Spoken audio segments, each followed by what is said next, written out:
Commander Maya Rodriguez sipped her chamomile tea and adjusted her reading glasses as she reviewed the latest galactic diplomatic reports aboard the Diplomacy's Edge. To anyone watching, she looked like a librarian who'd accidentally wandered onto a starship, which, according to most of the galaxy, was essentially what humans were, soft, as squishy creatures who'd stumbled into space technology and somehow convinced everyone they belonged there. "Commander," Captain Buck Sterling announced, bursting through her office door with all the subtlety of a plasma cannon. "The Kraxxon Empire just sent another transmission. They want our colonies to surrender, or they're declaring total war on humanity." Maya looked up from her tablet with the mild interest one might show a weather report. "Oh, that's nice. How many ships are they bringing?" Sterling's jaw dropped. "Nice, Maya. They've got 300 dreadnoughts heading for Proxima 7. This is the biggest military buildup since the Zephyrian Wars." Felix, Maya called to her AI companion, whose holographic form materialized as a cheerful blue orb. "What do we know about Kraxxon dreadnoughts?" "Quite a lot," actually, Felix replied in his perpetually enthusiastic tone. "Length, 2 kilometers. Crew, 50,000. Primary weakness, terrible ventilation systems that can be exploited by introducing specific atmospheric compounds. Oh, and their commanding officers have a pathological fear of being perceived as weak, which makes them predictably irrational under psychological pressure." Sterling stared at the AI. "How do you know all that?" "We asked nicely," Maya said, returning to her tea. "Well, not asked exactly. More like observed. Humans are excellent observers, Captain. It's one of our few genuine talents." The truth was, Maya Rodriguez had built her reputation on being the most boring diplomat in human space. While other species expected dramatic negotiations full of threats and posturing, Maya preferred quiet conversations over tea. She'd resolved the Centauri mining dispute by complimenting the alien negotiators' shell patterns. She'd ended the vegan trade war by asking thoughtful questions about agricultural techniques. Other species found her approach so unusual that they often forgot to lie. "The Kraxxons call you she who brings death without speaking," Sterling said, pacing nervously. "Doesn't that concern you?"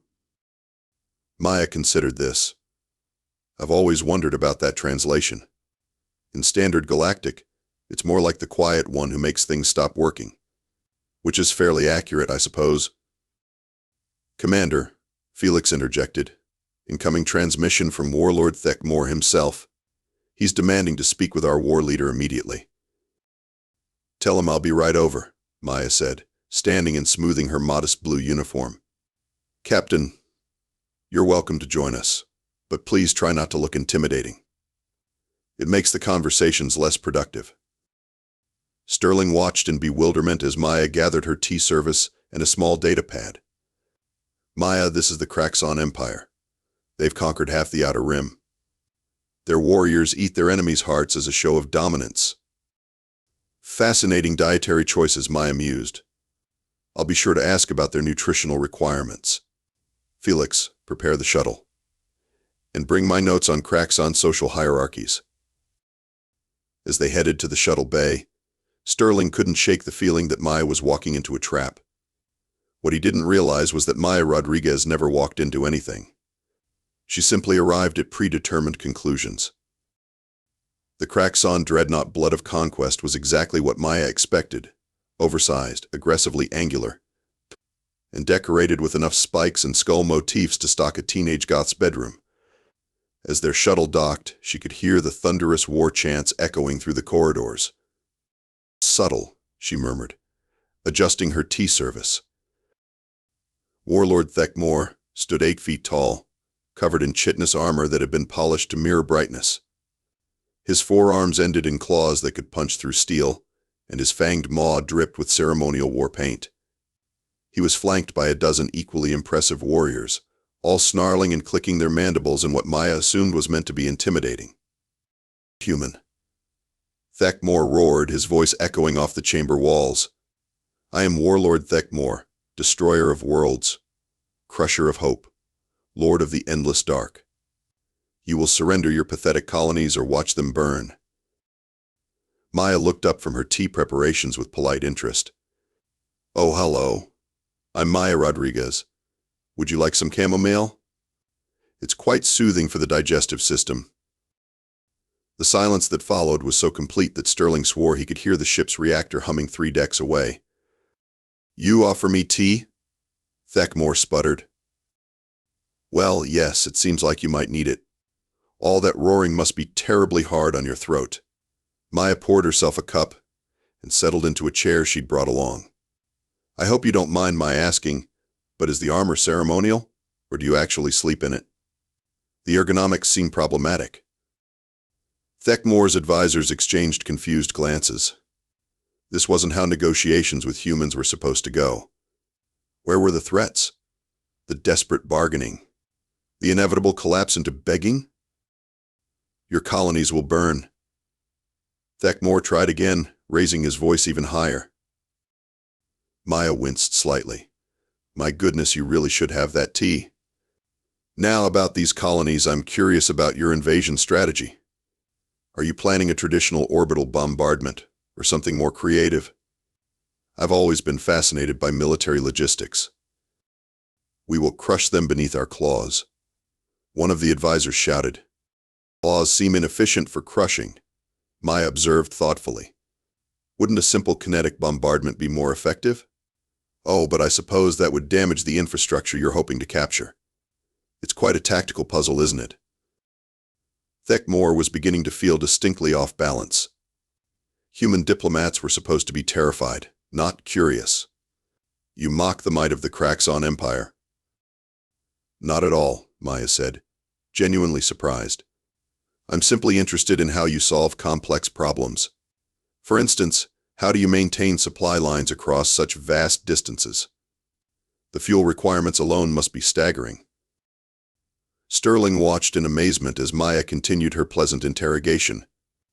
Every question seemed innocent enough, but she was systematically extracting information about Kraxxon fleet composition, supply routes, and tactical doctrines. The Kraxxons, meanwhile, were becoming increasingly agitated by her complete lack of proper fear.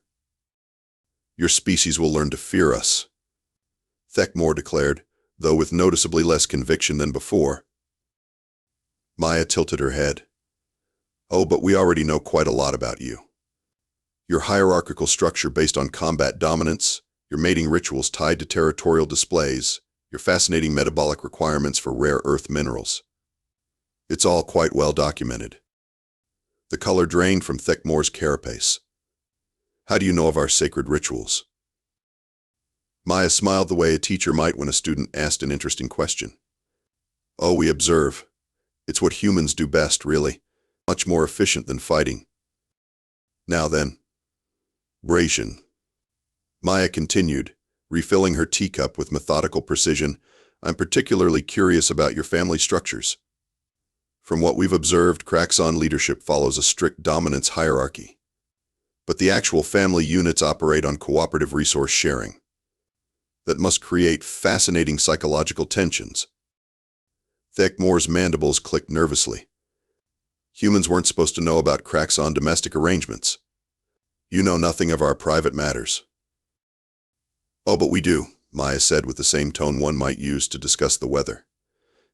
For instance, your own clutch siblings currently control the Eastern Fleet divisions, which explains why you've positioned them farthest from the front lines.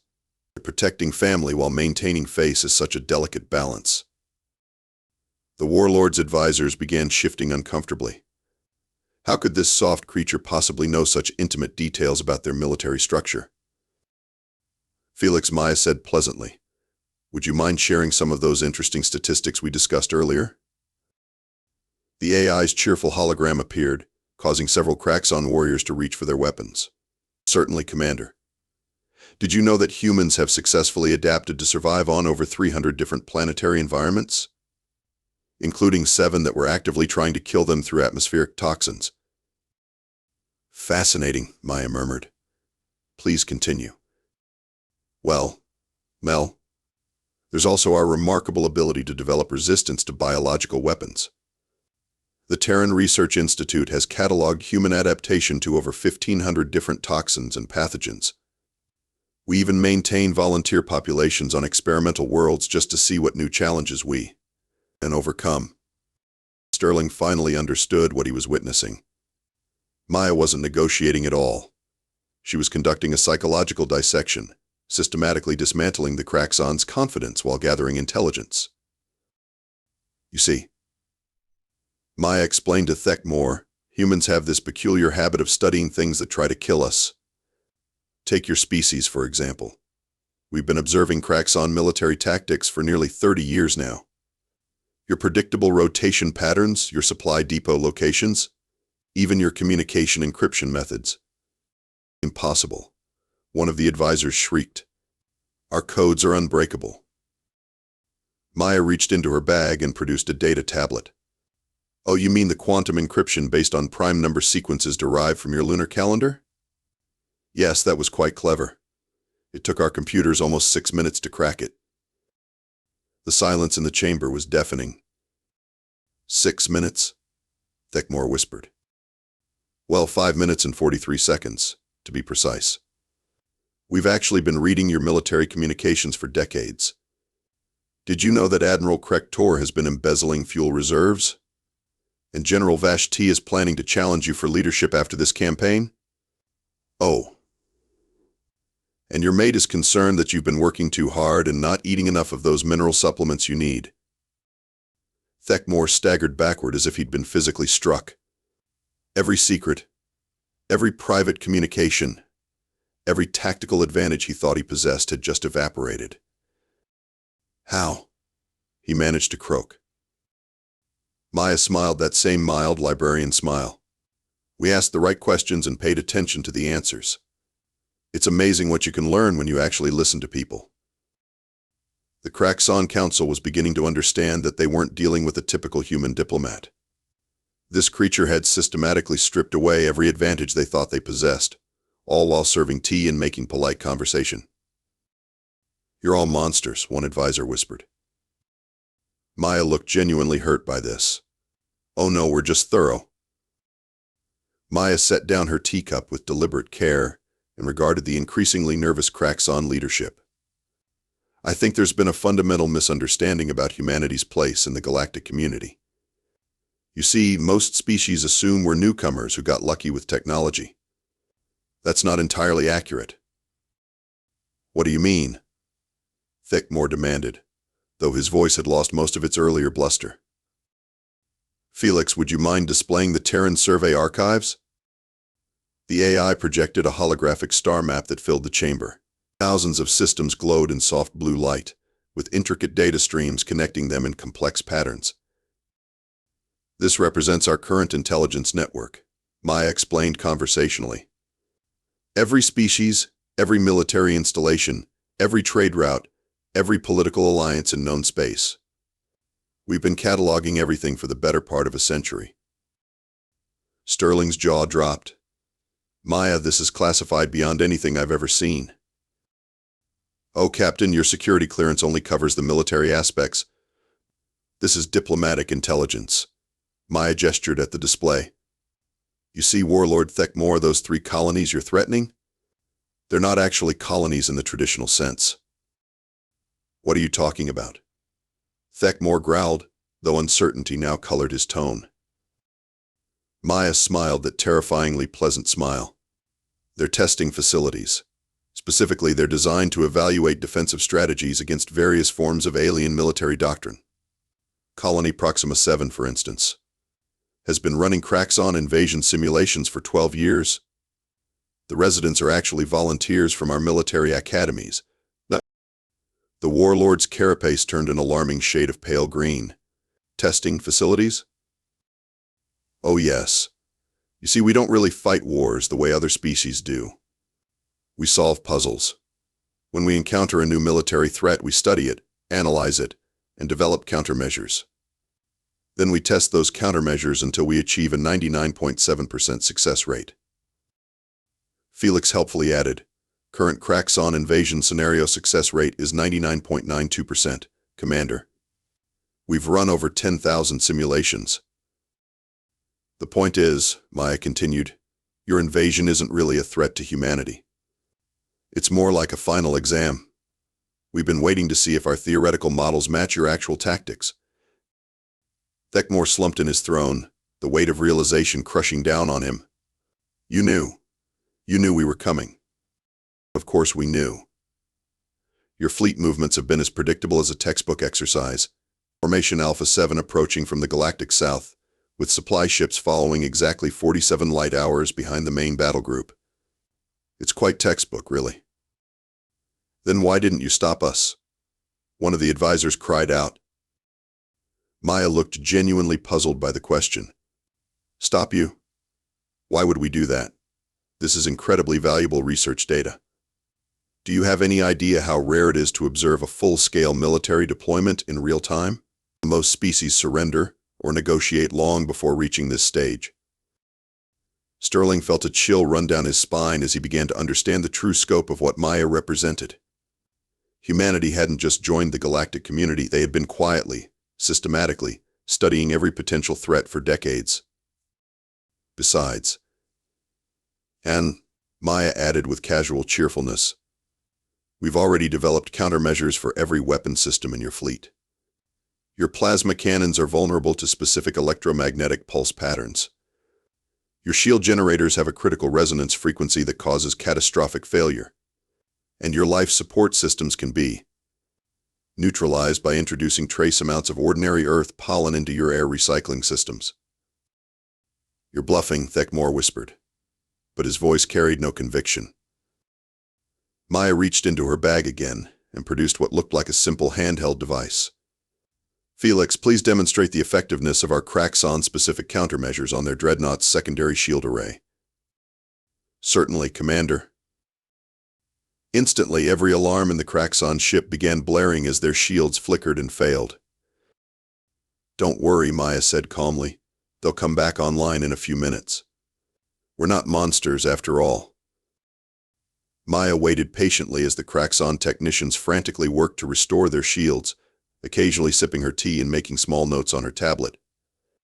The panic in the chamber was palpable, but she seemed entirely unaffected by the chaos she'd just unleashed with the press of a button.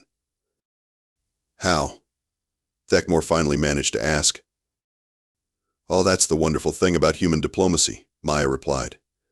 We don't actually need to threaten anyone. We simply demonstrate that resistance is mathematically improbable. It's much more civilized than all that roaring and claw-waving. She stood and began pacing slowly around the chamber, her soft footsteps somehow more ominous than any war cry. Now, you have a choice to make, Warlord Thekmore. A simple one, really. What choice? He croaked.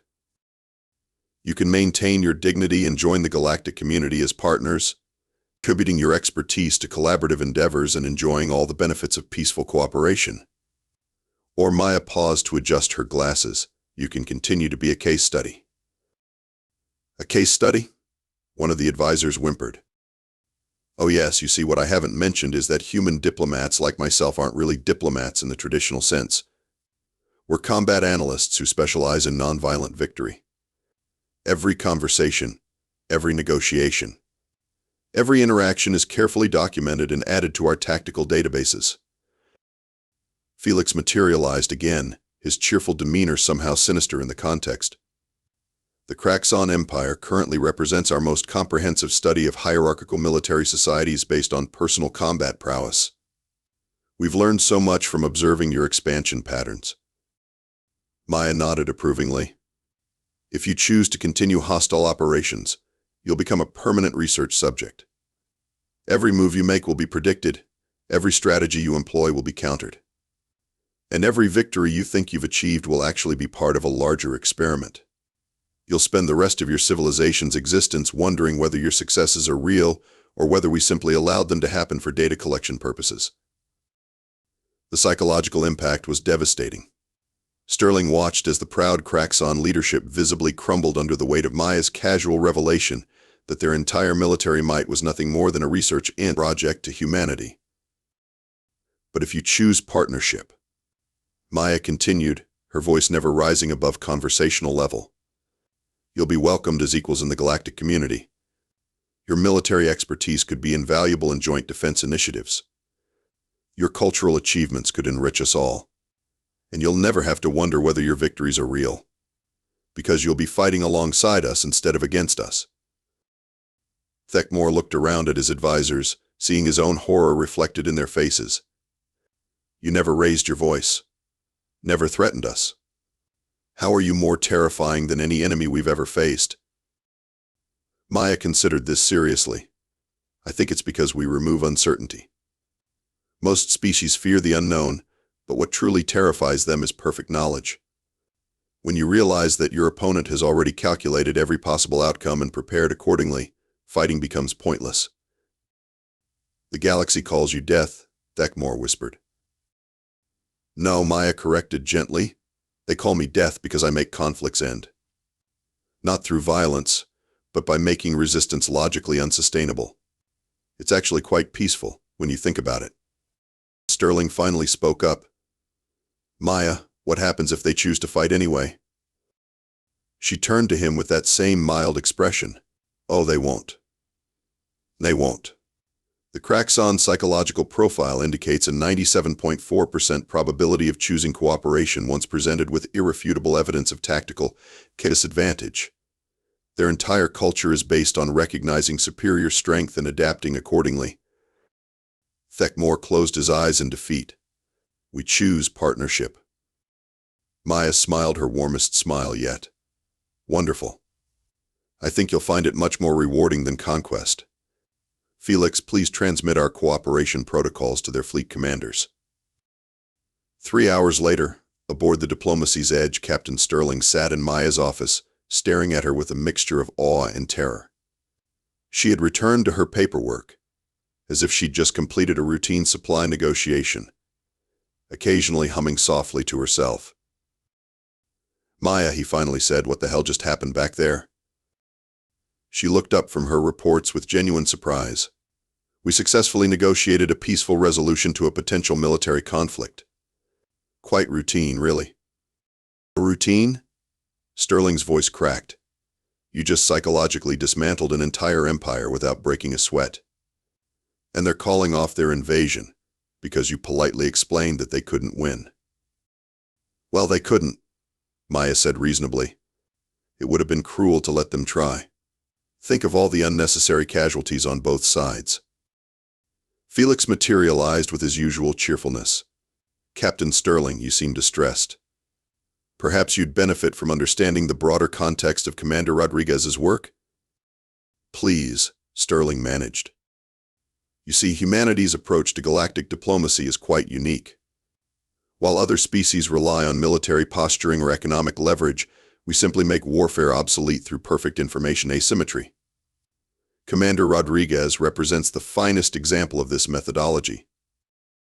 Maya nodded approvingly. Humans are naturally curious about how things work. Once you understand something completely, defeating it becomes a matter of simple logistics rather than brute force. But why do the other species call you death? Sterling asked. Because she makes their military ambitions die, Felix explained. Not through violence, but through the realization that those ambitions were never viable to begin with. It's quite elegant, actually. Maya stood and walked to her viewport, gazing out at the stars. Every species in the galaxy assumes that conflict is inevitable, that warfare is natural, that someone must dominate and someone must be dominated. But humans ask a different question. What if we simply understood each other so completely that fighting became pointless? And that's what you do?